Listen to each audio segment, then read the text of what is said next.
Welcome to Eternal Dread, where fear never sleeps. Tell us where you're watching from, and what time it is, because terror has no limits. If you're brave enough, share and comment, but beware, something might be watching you too. Now, turn off the lights, and let the dread begin.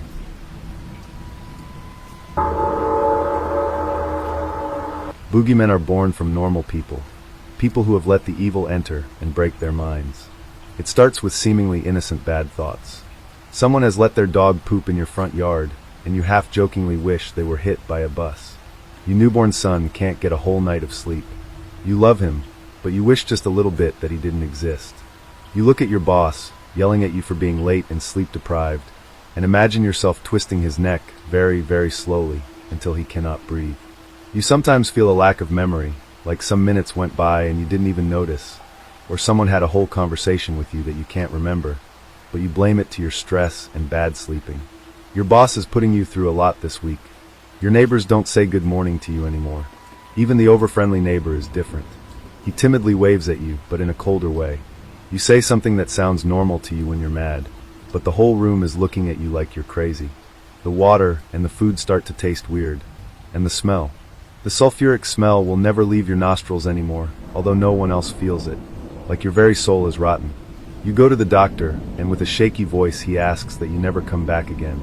He won't tell you what you have. He didn't even charge you. You suspect the smell comes from inside, so there's no amount of baths and lotions that can solve it. You go to churches and temples and synagogues and mosques, but no one can help you. No one can find what's wrong. There's no devil, no vengeful spirit. The poison is in your very being. You realize nothing of it can ever go away again. You only had to feed it once or twice before it learned to feed itself on you. You find yourself in the middle of the night in the living room. You don't remember getting there. You're fully dressed, covered in sweat, and holding a butcher knife in your hand. There's no blood, but it could have been bloodied moments ago. The next day, you watch and read the local news, praying that none of the vicious actions they describe are yours. You start a diary, because that's what people descending into madness do. They write to document their decay. But when you try to write, you notice you have no control over your hand anymore. You write what it wants, not what you intended to. You know it craves violence, unspeakable acts that make your stomach churn, so you lock yourself. You know you're dangerous and others will be safer without you around. But it controls your every move, so it unlocks all the big padlocks every night. That's the reason you can't die. You're not in control of your body anymore. You're locked outside of yourself. It has taken over. You're not you anymore. Your friends abandon you. Your family despises you. Your eyes hurt and you hate the light. Your fingers are numb. Everything is numb because your body isn't yours anymore. Maybe humanity's greatest fears of all are being forgotten, being misunderstood, and powerlessness, and you get to experience all of them at once. What you used to be, the real you, no longer exists in other people's memories. Your loved ones suppressed every good time they had with you, and replaced any fond recollection of you by fearing what you are now. You must be left behind, because now you're it, and it is evil. You try to explain it is not you, but your body won't obey you. You're finally kicked out of your shell, and now you're just a disembodied shadow, living under some kid's bed. I don't know for sure how I ended up there. Everything was foggy and felt like nothingness. I was a shadow, could only move across the shadows, so I stayed under the bed or in the closet a lot. Despite having lost everything, at least I felt safe for the first time in a while. I have no idea how long it took for me to be noticed. I tried to keep track of the time based on how many times the boy came to sleep above me, but I kept forgetting. I wanted to retain whatever information I could, but a shadow has no memory. So I don't really know. Is anyone there? He asked. I don't know if I had seen him before that day or not, whether he was thin or chubby, or the color of his hair. I just remember thinking that judging by his voice, he wasn't older than 8. He noticed me. Amazed by having my existence acknowledged, I tried to talk. To tell him it was lonely and dusty and maddening to be what I was, something next to nothing. I was like a phantom limb of a mind, and even thought it couldn't technically ache, it did. And it was excruciating. I wanted and desperately needed to tell someone about it. Of course I had no vocal cords. Hell, I didn't even have a body, or an entire mind. Everything came out as a terrifying growl, and kids can hear it. The boy screamed for his mom. I cowered in the darkest shadows as she came, sleepy and grumpy, and turned on the light. I heard something under the bed, he whimpered. She checked on me. Even though I didn't have eyes, I could somehow see her with my battered half-mind. She was older, probably in her mid-40s. She wasn't mad or unkind, just exhausted. "There's nothing here, sweetie. Want to come to my room? Mom is really tired today." The boy agreed. I envied him. I wished more than anything that I had comforting arms to fall on and rest. I didn't have a lot of story with this boy, or at least I can't remember. He frightened easily, so, no matter how much I wanted to communicate with someone, I refrained from scaring him. I guess I'm just bad at everything, including it being a boogeyman. I heard conversation around the house, but for a long time, it was just the boy and his mother. I rarely ventured outside the bedroom, afraid there wouldn't be enough shadows for me to come back before morning. I was completely sure that I was going to disappear if I stepped, and I use this word very loosely, into the light. And even though everything was so bad I wanted to exist, so I was afraid and cautious. The house was too big for only 2 people. I eventually learned that the mother had an older daughter. She apparently was in college, and was the most frequent visitor. The daughter was a joyous young woman. I really liked when she was around. I wish she was younger so she could hear me. She felt like she could bear to listen to my awful cries and not be scared, even when she was small. As the boy aged, I understood that he couldn't hear me anymore. So sometimes I would talk aloud and make those awful noises just because I could, just to remember myself that I was still clinging to existence. The zenith of my life with the boy was when I learned that I could manipulate objects to some extent if I really focused, right before he decided to move to the larger bedroom his sister used to occupy. He was a preteen by that time, and I heard him pacing around the room looking for something. I didn't really understand what it was, but it was some sort of memento of his late father. It was important. Then I saw once again, I use this term very loosely, something shinny close to me, under the bed. It was a reliquary, one of those you wear around your neck. I really wished that I could give it to him in that moment. Really wished. Then it happened. Slowly but surely the thing moved. The boy sounded so relieved and happy when he finally found it with my happy. I felt accomplished for the first time in my life as a boogeyman. The next few years are a blurry of waiting and lurking around cautiously now. We boogeymen can only move on shadows, but we can't squeeze through the cracks of windows or under doors. If I'm being scientific, we're more like a slime made of shadow. That's why, no matter how much I considered relocating to another house and trying to talk to other children, it wasn't easy. I was stuck with a teenager and a middle-aged woman who couldn't hear me. Then the boy went to college too, and it was only me and the mother for a while. Not even the older daughter would come. It was boring and lonely. After making a painstaking effort to remember, I finally recalled the daughter and the mother having a huge fight over the character of her boyfriend. I just don't know when it was. I was almost making up my mind about going through the risks to find another place when the mother started renovating the bedroom I lived in. The bed above me, now painted white and with pink sheets, was going to have a new occupant. The day the daughter came back was full of tears. She cried, apologizing to her mother, while the older woman kept telling her that there was nothing to worry, and that despite everything, she was really happy. She was now a grandmother. I too could barely contain my excitement. Lisbeth, the granddaughter, was a cute little thing. I think she was around 4 when they arrived. She sounded delighted with her new bedroom. Both her mother and grandmother put her to bed that night. She asked to sleep with all the lights turned off like a big girl. Chuckling, they complied and closed the door in total darkness. Of course the 2 adults had a lot of talk after all these, I suppose, years. "Hey, little monster, I know you're in there. I'm not afraid of you," she stated. If I could smile, that's what I would have done. But I didn't say anything. I was unsure whether she really felt my presence or just assumed there would be a monster. This was an opportunity too precious to be ruined. I didn't want to scare her off on the first day and lose her company. "Seriously, little monster, knock if you're in there." I made whatever sound I could. She laughed in delight.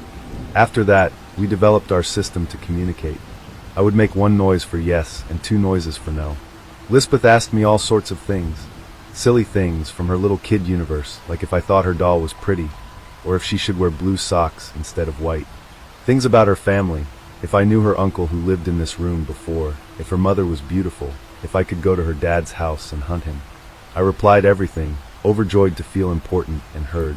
"Do you have big, scary eyes?" "No." "Do you have nice eyes then?" "No." "Are you eyeless?" "Yes." "Oh, that's scary. But not for me." "Don't worry, Poggy." "Yes." And I still don't know why she nicknamed me Poggy. "Do you have hands?" "No." That must be hard, Poggy. So you have paws? No. It's really hard to imagine you. Can I see you pretty please? I swear I won't tell Mom or Nana. No. Ah. Are you ashamed? No. She was deep in thought for a long time. Oh, so are you invisible? Yes. That's so cool. Once again, she was quiet. I thought she was asleep. Can you move things? After learning that I could move things, Lisbeth came up with more ways to communicate. She would put many small objects, little balls, a Barbie shoe, etc., under the bed, and depending on what I moved I could answer things like probably, I don't know, etc. That improved our communication a lot. We talked for hours and hours every day. Despite being limited by her youth, she was a very clever girl. She was able to ask me a chain of questions that led her to conclude that I had been human before.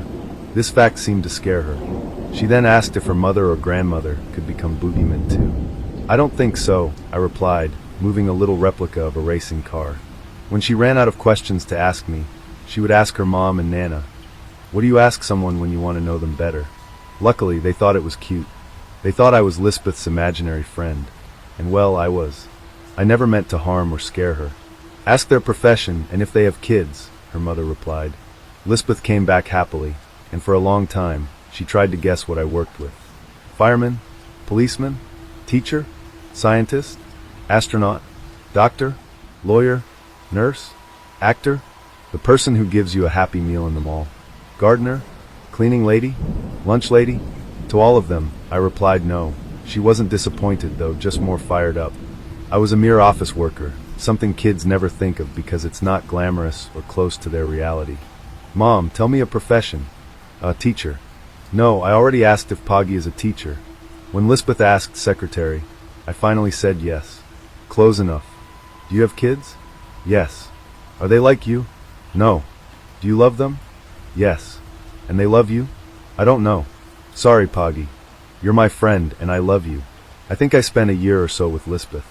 She healed my soul, if I had a soul to heal. No one had ever been that kind to me. I know it's my fault that I let it in and corrupt my very being. But I felt that if I had been treated so well before, I would have never allowed it to happen. For the people in the house, life went on. Lisbeth's mother started dating another guy, someone the grandmother adored, so he was always there. The place was lively. It almost felt like we were all one big happy family. I didn't exact sleep, but I had some sort of dormancy period daily. I was abruptly awakened with the sound of someone entering the bedroom. I think it was from the window. A tall figure violently took Lisbeth from her bed, making her whimper, still in her sleep. It then moved to another room, Lisbeth in their arms, not turning on the lights. Distressed, I followed. We entered the third bedroom, and I immediately moved to under the bed. "You fucking be asterisk TCH," the person barked, turning on the lights. Lisbeth's mother and her boyfriend were jerked awake. "Luke, for Christ's sake, what you're doing?" "Dad." Both sounded incredibly scared. Lisbeth had told me a lot about her father. Even in her childish words, I was able to imagine a world of pain and fear. Lisbeth's mother put up with a lot of verbal and physical violence, ashamed to admit that her marriage was a huge mistake. I heard Dad screaming to Mom a lot and breaking things, but he was nice to me. He told me she had been naughty, so he had to ground her. I believed him at first, but Mom wasn't naughty. She was good. She brought me here the day Dad hurt me, and told me he never let her talk to my Nana before. Lisbeth's mother sobbed. Luke was pointing a gun to his own daughter's head. "How dare you sleep with another man, you fucking tramp. You're my wife, I'll never give you up," he yelled. "We're coming back home now." Lisbeth's mother started moving meekly towards him, crestfallen and humiliated. Her boyfriend motioned to stop her, but Luke spoke again. "Come on, you horny be asterisk TCH.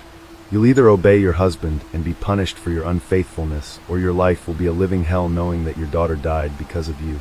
"Dad, please. It hurts," Lisbeth pleaded, the metal barrel glued to her little forehead. My heart ached.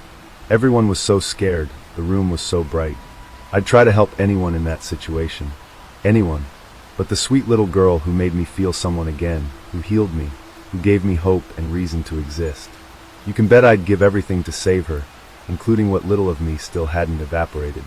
So I wished with all my might that I moved the gun, and my non-body, the slime of darkness that I was, jumped towards the light.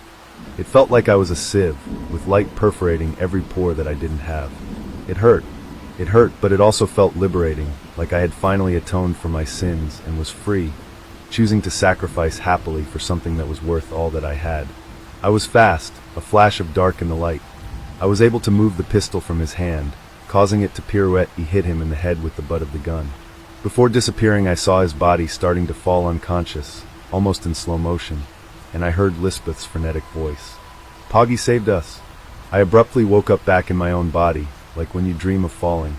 It was gone, or at least I couldn't hear its malicious thoughts anymore.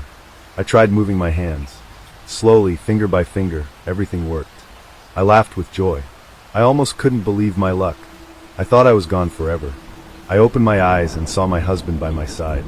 I smiled happily, opening my arms to hug him. Instead, he looked scared and twitched, moving to the farther side of the bed. "I'm so sorry. Did I snort? I should sleep in the guest's room, but you insist." "Babe, it's fine. It's me," I tried to explain with the softest voice I could, but his eyes were full of panic. He was so washed out, pale, thin, and with swollen eyes, like he spent most of his life crying. As Officer Donahue finished punching himself in the face, I inched toward the desk drawer, where I kept my gun. I'm so sorry," he said, staring at his fists in disbelief. I don't know what came over me. I slowly pulled away from the desk and eyed him curiously. "Officer, have you had episodes like that in the past?" I asked. "I think so." His breathing was labored. "Yes. And do you recall what triggers them?" He gazed at the wall for a moment, then he turned back to me and whispered, "You have to stop me." "Stop you from what?" I asked, heart pounding. "Please." His forehead was beating with sweat. "In a few seconds, I'm going to forget. And then I'm going to do it again. It's the only way I can save the drowning girl." "Officer, stay with me," I said gently, leaning forward. "I apologize if I've misread things, but are you the person on the news?" He froze and held his breath, then let out a very pained nod. Aside from his personality, it made a lot of sense. Officer Donahue was a strong man, so he could easily overpower young adults. And with a cop car, he'd be able to convince pretty much anyone to trust him. "Okay," I said, trying to appear calm. "That's okay. And what's going on through your mind right now?" "It all started when my daughter went missing last year," he whispered. He reached into his pocket and handed me a locket. I opened it up and saw a younger Officer Donahue and a beautiful little girl, no older than 10 or 11. I handed the locket back to him. "I'm so sorry," I said. "I had no idea. Ever since she disappeared, I keep having these visions." He swallowed. "But I swear to God, they're real. A young girl is drowning, and she's begging for my help." "What happens next?" I asked. "There's no time," he said desperately. "You have to stop me right now. Can't you think of some dangerous diagnosis and have me hospitalized?" I do tend to think about diagnoses pretty quickly, but this was too fast. I didn't know anything about his personal life. His missing daughter could have triggered any number of psychological traumas. It could be dissociative identity disorder. I know I keep guessing that, and I keep being wrong. Probably because 99% of the time, their alters aren't violent. Sure, there are barriers between alters, but that doesn't mean they black out and forget a murderous rampage. Blackouts are actually extremely uncommon with DID. The other possibility was Cotard's delusion, but that was almost too perfect. A condition where the patient literally believes they are the walking dead. And typically that manifests as anxiety and depression, not cannibalism. Which brings me to cannibalism. It's not a psychological disorder, although there are obviously mental issues that drive the compulsion and desire to eat another human being. Most often a euphoric sexual high, or a surge of power, a relief from some sort of void. "Officer, what goes through your mind when you bite a person?" He looked at me and frowned. "What are you talking about?" I felt chills run down my spine. All of his panic and agitation was gone. Even his tone of voice sounded different. "What we just discussed," I said. "Your issue." "With my wife?" he said with a snort. "We don't bite each other. Not yet at least." Knots started to turn in my stomach. "Officer, you just told me that you're..." I let out a nervous sigh. "You said you're the zombie." He looked at me for a moment, and then burst out laughing. "Good one, Elliot," he said. "Was that your big theory?" "No, I'm serious," I said. "You asked me stop you. You said you were going to forget." He got a weird look on his face, and stood up from the couch. "All right, I don't know if this is your idea of a joke, but it's pretty damn unethical." "No, please," I said. "Please sit down so we can talk." "We're done here," he said, pushing past me. I have to call the police, I said. I have to report you. He spun around and leaned forward so his eyes were mere inches from my own. I am the police. You're already the laughingstock of the force, Elliot. You think they're going to believe anything you say. I bit my lip. There was a really good chance he was right. Please, I said, trying one more time to resolve this peacefully. I know you can't remember, but you told me you're going to hurt more people unless I stop you. He lowered his voice. You need to shut the fuck up before someone hears you and takes it seriously. It is serious. That's enough, he said, turning away. Next time you need help with your ridiculous patients, don't call 911. I watched him approach the door. My heart felt like it was on fire as I glanced from the door to the desk. And then I did something very stupid. I lunged for the gun in my drawer and held it at him. Put your hands up. What the? Don't even think about it, I said, pointing at the gun on his belt. Take it off and put it on the ground. Elliot, you do not want to do this, he said darkly. You're pointing your gun at a cop right now. Do you have any idea? Put it on the ground. I barked. He shook his head and slowly did as I said. Now we're going to walk to my car, I said, moving close to him so I could reach under his coat and push the gun into his side. And when we pass by my assistant, you're going to pretend everything is fine. He glared at me, but started moving with me in an awkward embrace. Hey Doc. Hey officer. Noah bolted up from his desk. Need any water or coffee? Then he noticed our strange embrace and raised his eyebrows. No, thank you, I said quickly, shuffling forward with Officer Donahue. We just had a great session, and now we're going to get some lunch. Can you please cancel my afternoon sessions and lock up the office before you head home? Okay, sure, he said. Is everything okay, Doc? Yes, I said with a forced smile. We're just working on the zombie case together. Oh wow, he said. Okay, good luck. I let out a sigh of relief. But just as we made it to the front door, Noah spoke again. Doc? Come on, Noah. Yes. We turned around. What are you doing for your birthday tomorrow? He said eagerly. You don't have any appointments, so I was thinking it could be fun to take you bowling. I don't celebrate my birthday, I said. I'm just going to stay home and do some things around the house. I'll see you on Monday. His cheeks went pink and I felt bad, but we needed to get the hell out of here. Come on, I muttered to Officer Donahue, pushing him out the door. I nearly tripped over Kiara's old sneakers as I marched Officer Donahue up the garage stairs. I really needed to get rid of those. It wasn't like she'd be leaving any time soon. Alexa, unlock safe room. I spoke into my phone. Okay, unlocking safe room. The door clicked open and I walked Officer Donahue inside. He saw Kiara in the corner and muttered, What the hell have you gotten yourself into, Elliot? Kiara looked up and raised her eyebrows. Wow, another guest at Harper's Hotel of Horror, she said. Do most therapists kidnap their patients, or is this just one of your special perks? Kiara, please be quiet, I said, tying Officer Donahue to the opposite corner. He burns his dick, you know, she called over to him. Kiara, be quiet. Who is this guy anyway? She said. Looks like a cop. Or is it roleplay? Oh, I bet he's some sort of male hooker that you can force to suck your burnt. He's a cannibalistic serial killer. I stormed over to her with the gun. So unless you want me to give your new roommate a knife and fork, shut the fuck up and let me think. Her eyes went wide. And finally, for a few blissful moments, Kiara stopped taunting me. I walked back to Officer Donahue and began emptying his pockets. Phone, wallet, keys. I took them all.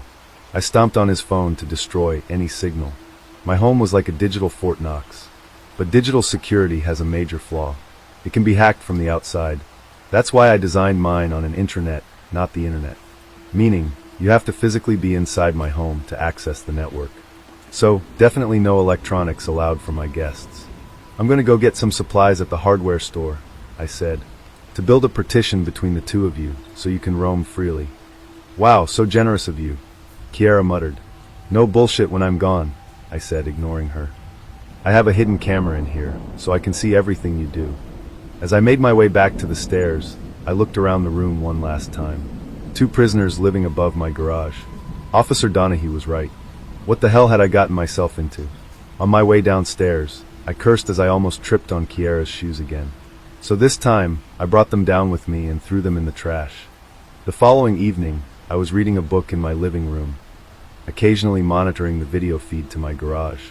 The partition was built, so they didn't have to be tied up anymore, which made me feel slightly less psychotic. But my nerves were still on high alert. like my entire body was tensed up. So when my doorbell rang, I nearly jumped out of my seat. I reached for my gun and checked the front door camera. Noah? I frowned. I hurried to the hallway and opened the door. There was Noah, standing there with a cake. "Happy birthday, Doc." "Noah, what are you doing here?" I said. "I told you I don't do birthdays." "I know you don't celebrate," he said quickly. "But this isn't a birthday cake. It's just a happiness cake." I looked at the cake and saw that he was technically correct. No birthday message, just a lopsided smiley face made of icing. "Noah, come on, Doc," he said.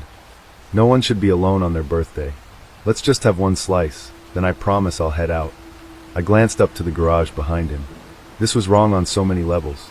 I was literally holding his ex-wife prisoner a few yards away. He gave me a smile and inched closer to the door. I sighed and motioned for him to come inside. Just for a few minutes. "Oh, I got you something." Through a mouthful of cake, Noah handed me a small wrapped gift that he had been hiding under his jacket. I reluctantly took it from him and started unwrapping. Inside, I was surprised to find a framed photograph of us. I raised my eyebrows. "Did you print this out from our company website, on the staff page?" "Yeah, it's the only picture of us together," he said brightly. "I hope you like it." "Thanks," I said. "This is really thoughtful." "Wait, where does this go?" Noah jumped up from his seat, running over to the spiral staircase by the living room. "To the roof," I said. "It's supposed to be an observation deck. I really like stars and constellations, and the skies are very clear out here." "Cool," he said. "Can we go up?" "Noah, it's freezing out. Just for a few minutes." "Okay," I said, leaving behind my empty plate. "Alexa, unlock observation deck." "Okay, unlocking observation deck." "It's like we're in Star Trek," said Noah, hurrying up the stairs. I trailed after him and joined him on the deck. "Whoa!" He leaned against the railing and gazed out across the night sky. "Is that the Big Dipper?" "Yes," I said, walking up next to him. "Is that the biggest constellation?" "No," I said, pointing to the south. "See that line of faint stars zigzagging back and forth?" He squinted for a few moments and then nodded. "I think so. That's the Hydra," I said. "It's the largest and longest constellation, from Greek mythology." For the next 10 minutes, Noah asked questions, and I pointed across the sky to find answers for him. Somehow, we started talking about past patients, the good ones, the ones who inspired us, challenged us, and gave us hope. Before I knew it, the few minutes had once again turned into much more than that. Then Noah turned his focus from the stars to me. "Doc, what's your dream in life?" "My dream?" I laughed. "Yeah, like what would make you the happiest?" "I don't know," I said. "To keep helping people, I guess. But sometimes it feels like the Hydra. You solve one problem, then you accidentally create two more in its place." "Yeah, you work with some really scary people," he said. "Doesn't it ever get to you? Always wondering if they're trying to trick you? Always living on edge? That's the job. But wouldn't it feel good to have someone take care of you for once?" he asked quietly. "To be with someone who just wants you to be happy, where you know you're totally safe. That way you can finally relax." "I don't know," I said again. The idea of someone taking care of me made me extremely uncomfortable, so I changed the subject. "What's your dream?" "A home in the mountains," he said instantly. His eyes lit up. "One kitten and 2 shelter dogs, so they can raise the kitten as a dog. And family dinners for sure. Then after dinner, tucking the kids into bed with a story. Oh, and a big bubble bath on the back deck to watch the sunset over the mountains." When he spoke, it was almost as if he painted the stars with his dreams. He was so full of life and energy. "Your dream is a lot better than mine," I mumbled. "You can share it with me if you want." His face immediately went red as he realized what that sounded like. "Sorry," he said. "I didn't mean." I blushed too. We stood there for a while without speaking, and then he turned to me, his breath fading to crystals in the cold night air. He gave me a nervous smile and stammered, Can I kiss you?" Suddenly, I felt that old nostalgic warmth come flooding through my heart, like the breaking of a dam that somehow wiped out all of my rigid defenses. "Okay," I said awkwardly. He leaned in, and his soft lips met mine. His kiss was so gentle and so caring. In that moment, I felt like I didn't have to be Dr. Harper anymore. I could just be Elliot. I opened my eyes just as he opened his. He gave me an anxious smile, and I smiled back. But then behind him, I saw a flicker of light from the garage window. My body went cold. What the hell? They shouldn't have access to the lights. And just like that, All of my old defenses came rushing back. What the fuck was I doing? Noah trusted me, and I kept all of these secrets and lies from him. I was just another monster in his life. I stepped back. Noah, you need to leave. His face sank. I'm sorry, he said. Did I do something wrong? My phone started buzzing from my pocket. No, I said quickly. It's not you. Please, you just need to go. He winced, almost as if my words had physically pained him. I felt more buzzing, so I opened my phone and saw a bunch of security alerts. Software breach. I checked the video feed quickly. Kiera and Officer Donahue were still there. Thank God. But something still felt very wrong. I practically shoved Noah down the spiral staircase and out my front door. He turned to me one last time. Doc, I'm really sorry. His eyes were burning red. If there's something I did wrong, please tell me. I promise I can fix it. Noah, go. Can I still work for you? He asked desperately, eyes pleading. I don't know, I said hastily. My phone buzzed with more alerts. You need to leave. Now. I didn't even realize how awful that sounded, until I saw the light leave his eyes as he walked away. And that was my last memory of Noah. But I didn't have time to ruminate about that. Something was going on in my garage, and I needed to make sure everything was safe. I closed the door and said, Alexa, lock all doors. Okay, locking all doors. Then I sat down in the kitchen and opened up my laptop. The screen was a lot bigger, so it was easier to see what was going on. Officer Donahue was sitting and eating in his corner. And, suddenly, I felt the blood leave my body. Kiera was gone. Oh my God, Noah! I whispered out loud. I sprinted to the window to see if his car was still in the driveway. It wasn't. I took out my phone and called him. Then I heard a ring from the living room. I ran over and saw Noah's phone sitting on the couch, right where he had left it. Fuck! I kicked over a nearby lamp. Fuck! I opened up my phone and dialed 911 as I hurried to find my car keys. I knew I'd be arrested, but that didn't matter. They had to find Kiera before she got to Noah. I had left him in such a horrible, vulnerable state. Sir, if you're calling about the zombie news, we cannot provide any additional details at this time, said the operator. All we know is that a suspect has been taken into custody, and the police department is confident that the community is now safe. What the fuck? If the zombie had been captured, then who the hell was in my garage? I looked back to the security feed and saw Officer Donahue slowly look up at the hidden camera, almost as if he knew exactly where it was. Then he held the locket to his mouth and muttered something inaudible. And then, without my prompting, Alexa began speaking from my phone. Okay, turning lights off. Okay, unlocking all doors. Brynhorn College is a very small country college plopped down quite literally in the middle of nowhere, with a student body that barely exceeds 500.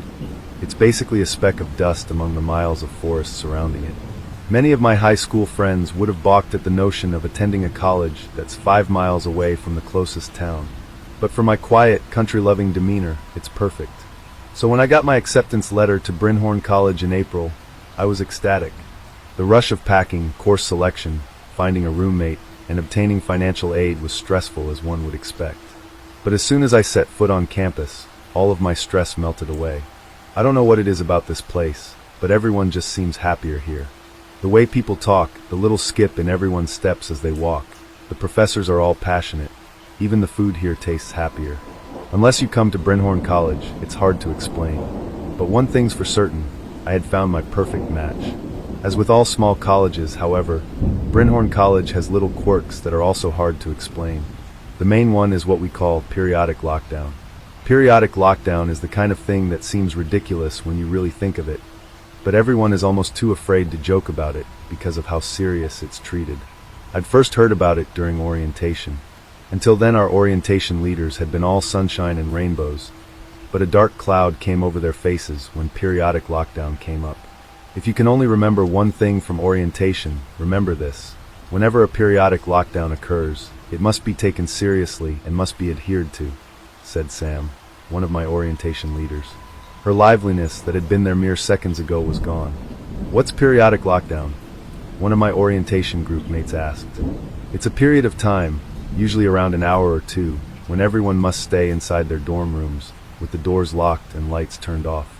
Any violation of this rule will be met with instant expulsion. Myself and the other members of my group were taken aback. Part of me wondered if it was an elaborate prank to scare the freshmen. We moved on quickly from the topic, and it wasn't brought up again. But on the 1st of October, a few weeks after school started, my phone buzzed during chemistry. Brinhorn emergency notifications. A periodic lockdown is scheduled on October 2nd, 2 p.m. Central Standard Time to 3 p.m. Central Standard Time. You must be in your rooms at least 30 minutes before the lockdown begins. For additional preparations, please visit the school website. Other students, and even the professor, checked their phones upon receiving the notification. First one of the school year, the professor said, before carrying on with the lecture. The freshman dorm was abuzz with nervousness, excitement, and fear about the lockdown. RRA assured everyone of the lockdown's normalcy, but that didn't stop the rumors and theories from making their way into every conversation. I bet it's a gas leak, my roommate Theo suggested. They've been doing construction by the energy services building for the past couple weeks. They must have a lot of gas leaks then, if it's as normal as the upperclassmen say it is. The next day rolled around. I just stayed in my room the entire morning, since my only class had been canceled in anticipation of the periodic lockdown. Following the school website, Theo and I did all the necessary procedures. We took out the trash, closed the blinds, locked the front door, filled our room's sink with water as an emergency water supply, and turned off all non-essential electric appliances. As it got closer and closer to 2, the hall grew quieter as people ended their conversations and doors slammed shut. As ridiculous as the whole endeavor was, no one wanted to risk being the one caught outside. Right as the clock struck 2, there was a faint, almost hollow-sounding whoosh sound that reverberated through the hall, like a spaceship powering down. It was completely dark. I checked my phone and noticed that I had neither Wi-Fi nor cellular data anymore. What the hell? They must have shut down everything, Theo complained. The show he'd been watching on Netflix was now stuck loading. Even the cell towers aren't working. It must be a regional blackout or something, I said. I turned on my phone flashlight and carried on with the assignment I'd been chipping away at. But that was the only weird thing that happened during the hour. As soon as it hit 3, everything turned back on, and school resumed as though nothing had happened. Periodic lockdowns are always a bit unsettling when they happen, but I've come to accept them as just one of those weird things that colleges sometimes do. They aren't often, maybe once or twice a month at most, and never longer than a couple hours. Occasionally a class or test is missed as a result of a lockdown, but professors were always prepared with online lecture videos and make-up testing dates. My first year of college passed by rather uneventfully, and it seemed as though the second year would be the same. Yesterday, I was eating lunch with my friends when all of our phones buzzed simultaneously. I reached into my pocket to check the notification. Brinhorn emergency notifications.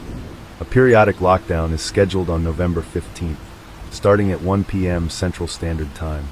You must be in your rooms at least 30 minutes before the lockdown begins. For additional preparations, please visit the school website. What the fuck?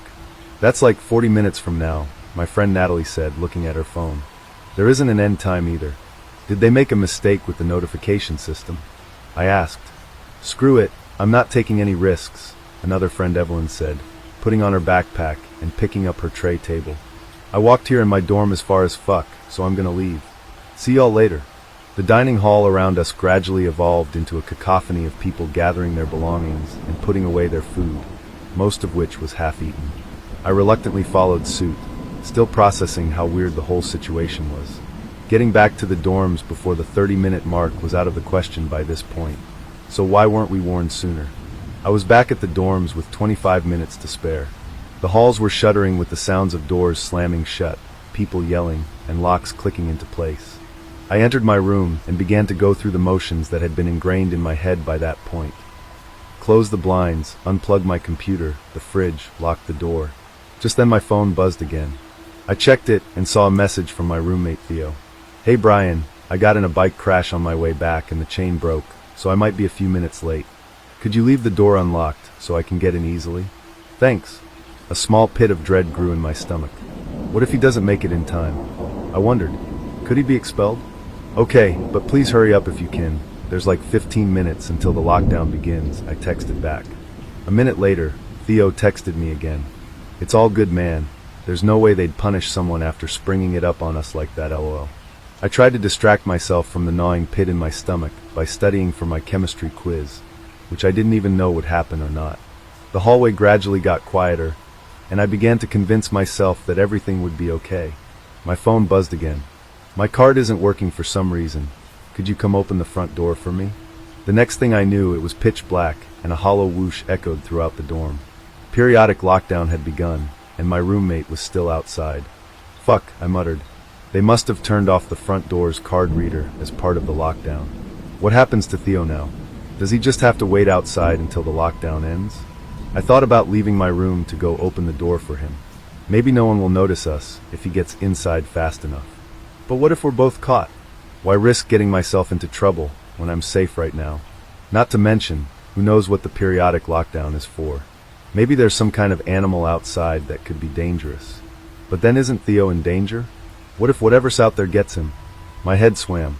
I turned my phone back on and tapped my browser app, which was thankfully already open to the periodic lockdown information website. I scrolled through the FAQ section and found what I was looking for. Question: what should I do if someone else is out of their room during periodic lockdown? Answer: remain in your room no matter what and keep the door locked. If someone knocks, don't answer the door. Don't let them in. My eyes fixated on the last few words. Don't let them in. That's when the feeling in my stomach went from gnawing to nauseating. My roommate didn't make it back in time, and now I'm supposed to make sure he doesn't make it back at all. And I don't even know when this will all be over.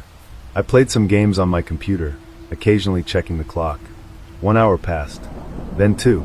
A small part of me hoped the lockdown would end by the usual time, but I should have known by now that this was an unusual lockdown.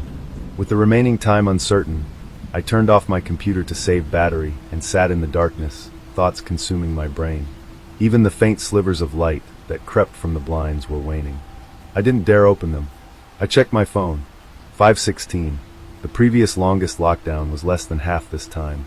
I drank the rest of my water and went to refill it at the sink, feeling my way through the pitch-black room. Then ice shot down my veins as I remembered the last step of lockdown preparation. Something I had forgotten about in my haste star. The sink, asterisk. Praying for a miracle, I turned on the faucet. Nothing came out. Panic started to fill me. Shit, this must be why they had us fill the sink. Okay, no water. Fuck. How long can a human survive without water again? Is there any water left in the pipes? I tried to get the water running multiple times to no avail. There's no way they'd keep us in lockdown long enough for us to die from thirst, right? Time marched on. Soon it was late afternoon, then evening, then night.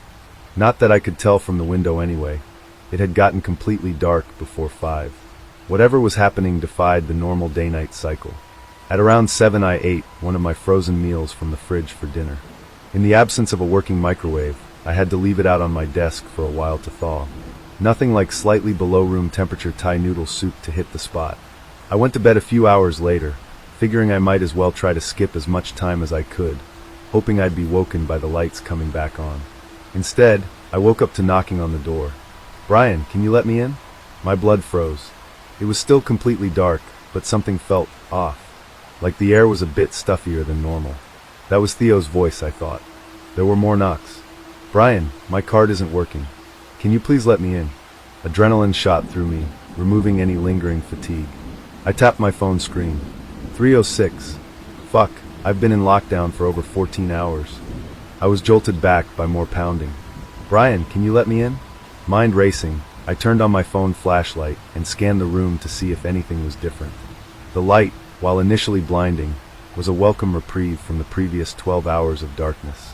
There wasn't anything unusual in the room, but that didn't shake the feeling that something had changed. I slid off my bed and began making my way to the door. I didn't have a plan for what to do. I only knew that I was fucking terrified. The voice came again, louder now that I was closer. "Brian, my card isn't working. Can you please let me in?" I pressed an eye against the peephole. It was too dark to see anything, but for some reason I got the feeling that something was staring directly back at me. My hand wandered to the doorknob before I remembered the website. Don't let them in. I stood there for a minute, my mind racing. Is it really Theo that's standing outside, or something pretending to be him? "What happened to your bike yesterday?" I asked, my voice hoarse with neglect and dehydration. Silence. Part of me wondered if Theo or whoever was at the door had left, but that was quickly quelled. "Brian, can you let me in?" More pounding. The door seemed to shake more than before, the doorknob vibrating ominously in my hand. "What happened to your bike yesterday, Theo?" I asked again, louder. Can you hear me? More silence. Clearly, whoever was on the other end couldn't hear me for some reason, or just wasn't responding. Shook by the whole situation, I felt my way back to my bed and tried to rest. Getting more sleep was hopeless by that point. Theo was relentless, knocking at the door every couple minutes or so. Sometimes I'd get a 10-minute break, other times there would be non-stop pounding for a minute straight or longer. But every single time the thing switched between the same two sentences, with the exact same intonation and inflection, almost like a recording played on loop. Brian, can you let me in? And Brian, my card isn't working. Can you please let me in? Became etched into my brain. For all I knew, the school was stuck in hell, and I was being tormented by a demon who thought it would be funny to imitate my less fortunate roommate. I began to cry. Less than 24 hours ago, I was a normal college student, stressed out by normal college things like friendship drama and chemistry tests. Now I was stuck in the dark with no water, no roommate, and no hope of escaping anytime soon. I began to think of my family, wondering if they knew what was happening. Maybe the FBI will start investigating and rescue us all. Brian, I've been stuck outside all night. Please open the door. I froze again. The looping of the other sentences had blended into the background, such that this new one stuck out. What does that mean? I wondered. I'm fucking starving and thirsty, and I'm all alone out here, Brian. Please let me in. The desperation in the voice put me on edge more than anything that had come before. I checked my phone again. 7:15 a.m. The room suddenly exploded with a flurry of knocks, so much that I could hear the door groaning from stress. Brian, please. They're going to get me if you don't open the door right now. Theo, what the fuck is happening? I shouted from my bed. Silence again. My ears strained to listen. Then came Theo's voice again, quieter now but still clear. Dude, I wish I knew. I got stuck outside, then I somehow got in, but none of the doors are working anymore. Brian, I was literally in the hallway all night. It's so fucking dark out here, and I think there's something out here with me. What's out there, Theo? Are you okay? I slid off my bed again to head to the door. I don't fucking know, but I'm fucking scared, Theo shouted. Then came muffled, almost inaudible sobbing sounds. I just want this to be over. I just want to be Dash. Theo, I'm coming, I said, my heart wrenching, my cheeks still wet with tears. But fear lingered in me. I'll open the door, Theo, promise. You just need to answer one question, all right? Theo sniffled. Okay, what's the question? What happened to your bike yesterday? Silence again, and more of it this time. I stood by the door, heart beating out of my chest as the minutes ticked by. 5 minutes. Then 10. This is the longest it's been quiet so far, I thought. Why is Theo taking so long to respond? Then, just as I was about to retreat to bed, can you please just open the door, Brian? Answer the question, Theo, I said, my voice shaking. Please let me in. Theo's voice sounded almost robotic now. I began to back away. You're not Theo. You can't remember what happened to him. I was on the verge of tears again. There was pounding on the door. Please. Brian, please. I can't stay out here. I went back to my bed and stuck my head under the pillow, hoping to drown out the sounds. There was more pounding, and even through the pillow I could hear the muffled please. Brian, please, on repeat. That's not Theo, it can't be, he'd remember, right? But then my mind wandered back to the pain and desperation in his voice. It felt so real. Clearly whatever was imitating him knew how to act. I must have fallen asleep eventually, because the next thing I knew, it was quiet and noon. Time clearly worked differently now, however, because my window was still completely dark. This was the time that I truly began to fear for my life. Lockdown had now been going on for a full day, and there was no sign of it stopping anytime soon. I'll be dead in 2 days if I don't find something to drink. I tried to think of ideas, a slight headache starting to set in from dehydration. I felt my way around the room, not daring to use my phone flashlight anymore.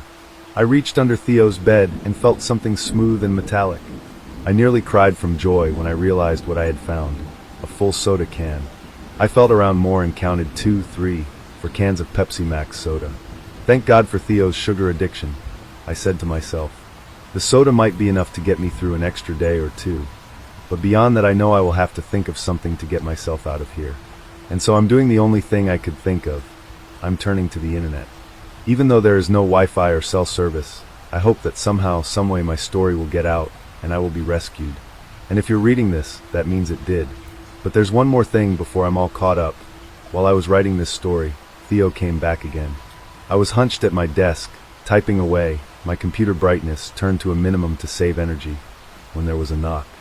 "Brian," came Theo's voice. Ice shot through my veins. I shouldn't say anything. He's going to try to manipulate me to open the door. I tried to focus on typing, but found it hard to do so. More knocking. "Brian, please, I know you're scared. I'm sorry if I scared you, alright?" I didn't move or speak. My vision blurred from adrenaline.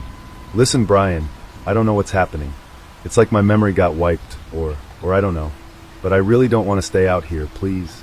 More silence. I typed a few more words, but found that I couldn't think of more. "There's something out here.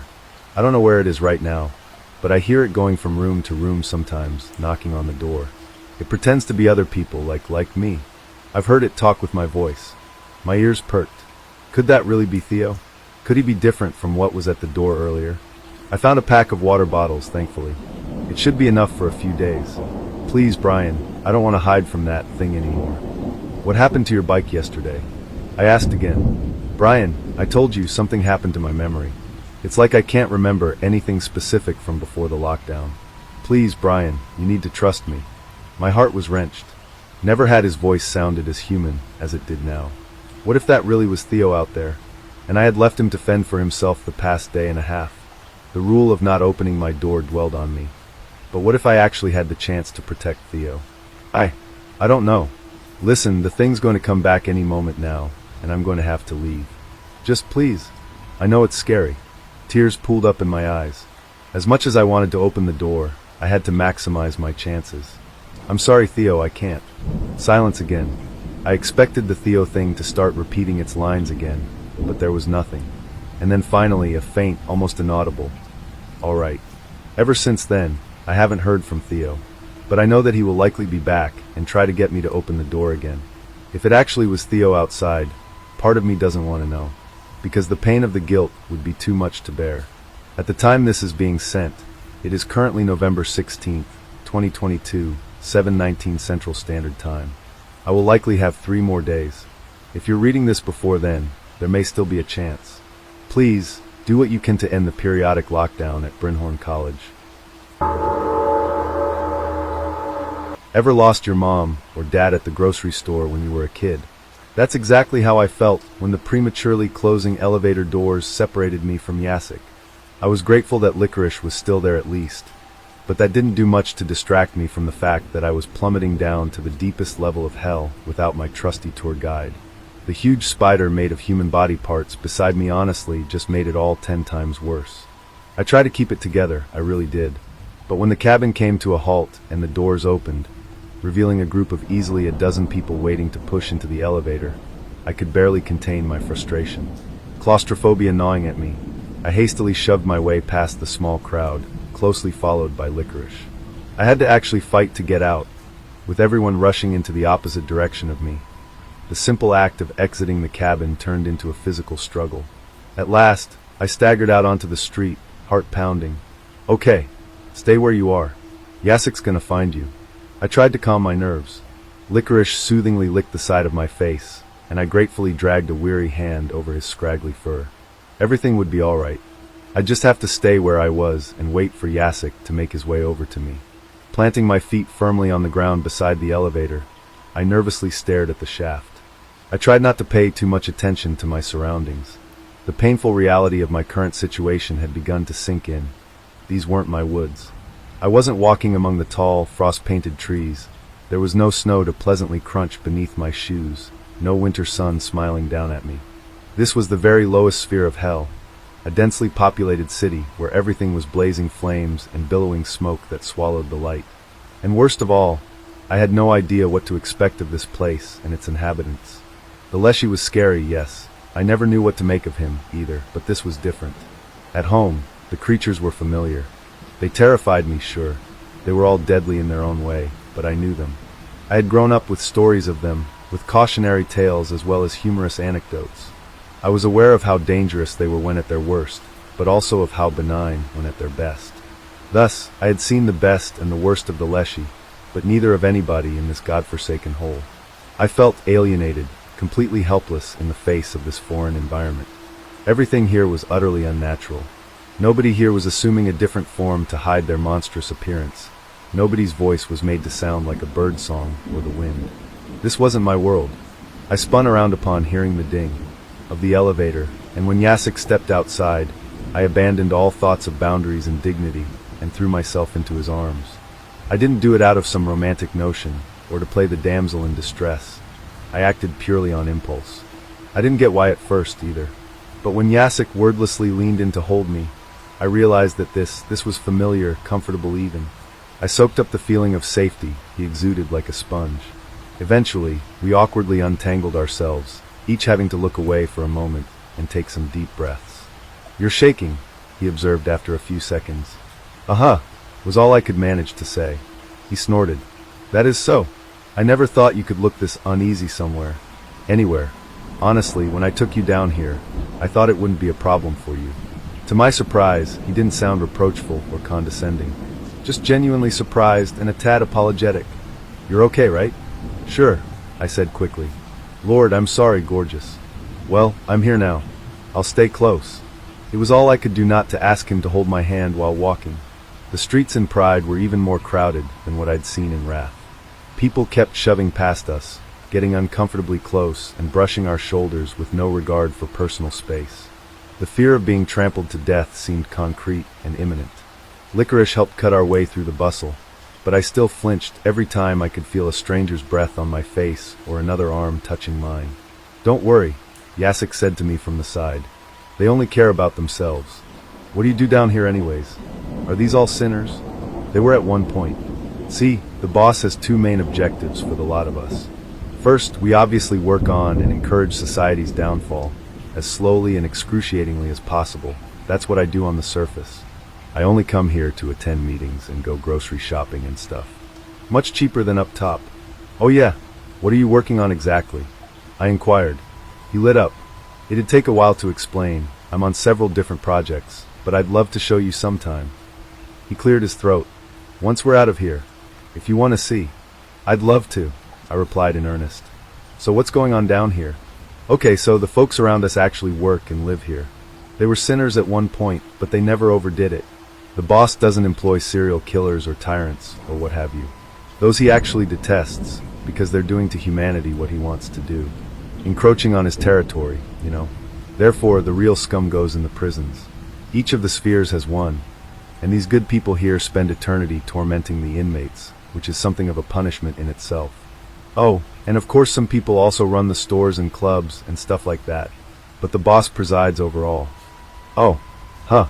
I guess I always thought hell would be more medieval-like, not a huge modern metropolis," I remarked. "How so?" "Corporate greed, working in a dead-end job until the end of time, an unfeeling boss who ruthlessly plays favorites and never gives you a word of appreciation unless you incessantly kiss his ass." "So you're saying you're an ass kisser?" "The worst. But it's easy for me. I'm not like the rest. I willingly gave myself over to him. I didn't wait until I died. He just loves that, and seeing as it doesn't happen every day, I get the special treatment and the nicest jobs. I often run his personal errands, too, like an old-time gentleman's servant." He chuckled. "It's great fun, really. It was good you left the mill, then. You seem to truly enjoy this." I muttered pensively, feeling an unwelcome, inexplicable sting in my chest. "Totally. All right, we made it. Look." He pointed up a building that would have put the Trump Tower to shame. It stood out among the others due to mere lavishness. Before I had more time to admire this impressive feat of architecture, Jacek had already started dragging me into the building's spacious lobby. He went right up to the desk where an annoyed-looking woman with short hair greeted him with little enthusiasm. Her mouth had been stitched shut, blood encrusting the seams. She couldn't talk properly, only pressing out short, muffled sentences. "Hey Karen, is the boss in?" "Sure," she mumbled. "He's in his TV room. I'll tell him you're coming." "Thanks, you're a doll." Jacek led me up to another, smaller elevator, lighting a cigarette as he went. "Is smoking indoors allowed here?" "It's strongly recommended." This elevator ride was much more harmonious, but I was still getting more and more tense the higher we got. When the elevator finally dinged its arrival, I was shaking like a leaf. "I'm going nuts," I confessed. "Not to make things awkward, but can you hug me again? Just for a second." Jacek gave me a surprised look. Then, he wordlessly turned to me, removing his cigarette from between his lips to hold it far away from me as his other arm snaked around my waist. My throat had suddenly gone bone dry. I pressed myself up against him for a mere moment until he pulled back, chuckling awkwardly and moving to step out through the opening doors. Relax, the boss is chill. Okay, there we go. Jacek led me and his jumpy dog down a couple corridors before finally stopping in front of a black door. He knocked, and we waited for a beat until an annoyed-sounding voice told us to come in. Jacek held the door for me, and we stepped inside. It was a nice, large room with a big flat screen mounted to the wall and a cushy gray sofa facing it. While this room was a relatively tame sight, the person, or rather creature, standing in the middle of it instantly drew a scream from my throat. He was the size of a person, but at the same time that of a bull or a football field, or maybe a whole continent, despite being able to fit into that room. He turned to us with a smile that had too many teeth and also none at all. When he opened his mouth to speak, I stared down into a black, endless hole. I didn't know what I was seeing.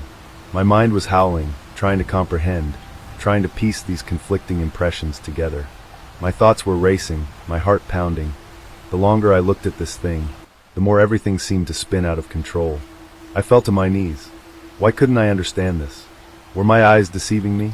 Was this real? Was anything real? No, nothing was real anymore. Nothing was true. Nothing could be believed. Oh, I see we've got company. A rich, gentle baritone cut through my frantic haze, and suddenly, I wasn't looking at something incomprehensible anymore. What was standing there in front of us wasn't a cosmic nightmare anymore. It was a man, leaning casually against the back of the couch. A normal-looking, middle-aged guy with a gray-streaked beard and an open, carefree smile. He was barefoot, only dressed in sweatpants and a t-shirt. Lovely. Jacek, I'll go out on a whim here and assume that this little firecracker is the infamous Fiona Novak. She is. Fiona, this is well my boss, Jacek said. I slowly got to my feet and walked over to the man, the devil, reaching out to take his extended hand. It was warm and soft. It's a pleasure to meet you. Call me Nick. Hi, I croaked. It's, good to meet you too. Sorry about before. I sometimes forget that my appearance is an acquired taste, he said, squeezing my fingers with distinct pleasure. So, as I am prone to understand, you've been brought here by Mr. Hetman to ask a favor of me. Yes, sir. Nick. Suddenly, we were on the other side of the couch. We hadn't moved an inch, not on our own accord, and yet, we found ourselves closer to the TV by several feet. The devil plopped down, sighing contentedly. Sit, he commanded. Jacek took a seat beside him, and I followed suit, thankful for the shield my former boyfriend established between the beast and myself. Despite not seeming put off by the unsettling nature of the other man in the slightest, he appeared to be acutely aware of my own discomfort. Nice try, Jacek. Without having gotten up, the devil was now sitting by my other side, uncomfortably close. I'll thank you not to play the knight in shining armor. Now, Miss Novak, you're not really an advocate or follower of mine, are you? His tone didn't sound accusatory in the least. What makes you think you can come in here and accost me? He asked genially. I squirmed uneasily, avoiding his gaze, not sure how to handle these conflicting messages. I guess I just need help, I stammered. We all do sometimes. The man put an arm around me, pulling me close and rubbing my shoulder. Jacek jumped to his feet, staring at his employer in shock. The devil laughed, letting go of me and waving him off. Cool your jets, Miller. If I wanted her, I would have had her already. Look at how she's shrinking away. He leaned forward, tapping Jacek's belly. If I wanted her, I could make her like it. Her response would be quite different then. I couldn't help but gag slightly in the back of my throat. I tried not to show it, tried to swallow it up. No use in antagonizing the being I was about to ask a huge favor of, as much as I would have liked to. Jacek lowered himself back down, chest heaving. The devil regarded Jacek with unrestrained amusement. Forgive me, son, but I simply had to know. Know what? I inquired, feeling a tad dense. The devil shrugged. Unimportant.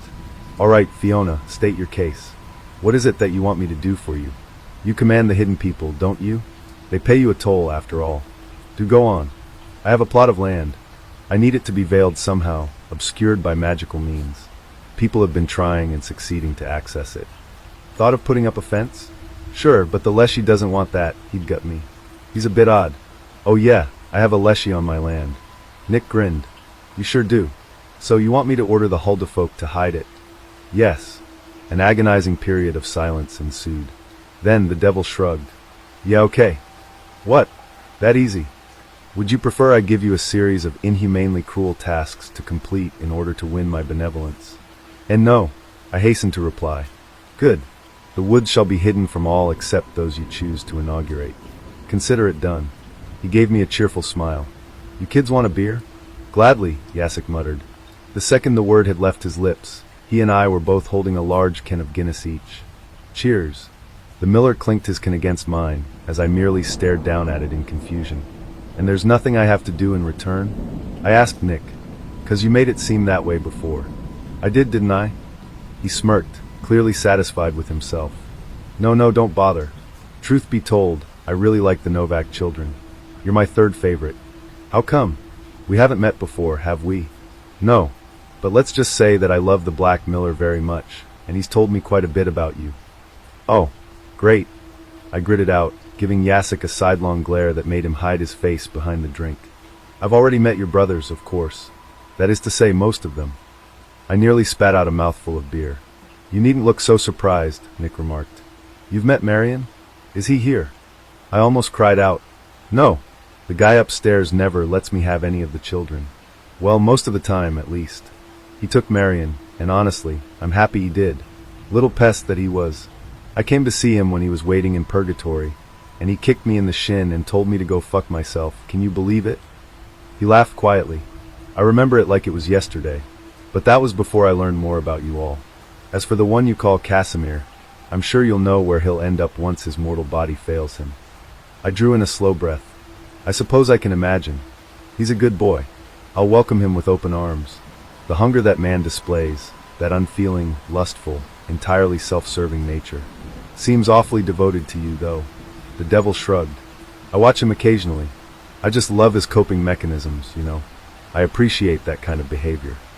I guess you would. Cass is a pretty winning guy. Definitely. And then there's Jeremy. I flinched, so hard some beer spilled from my can.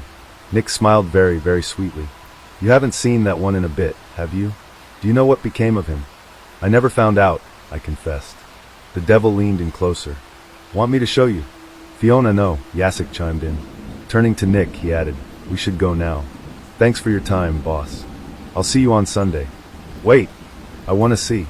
It was against my own better judgment that I contradicted Jacek, but the truth of the matter was that I hadn't seen or heard from Jem ever since he had cut contact with me and the rest of my family over a decade ago.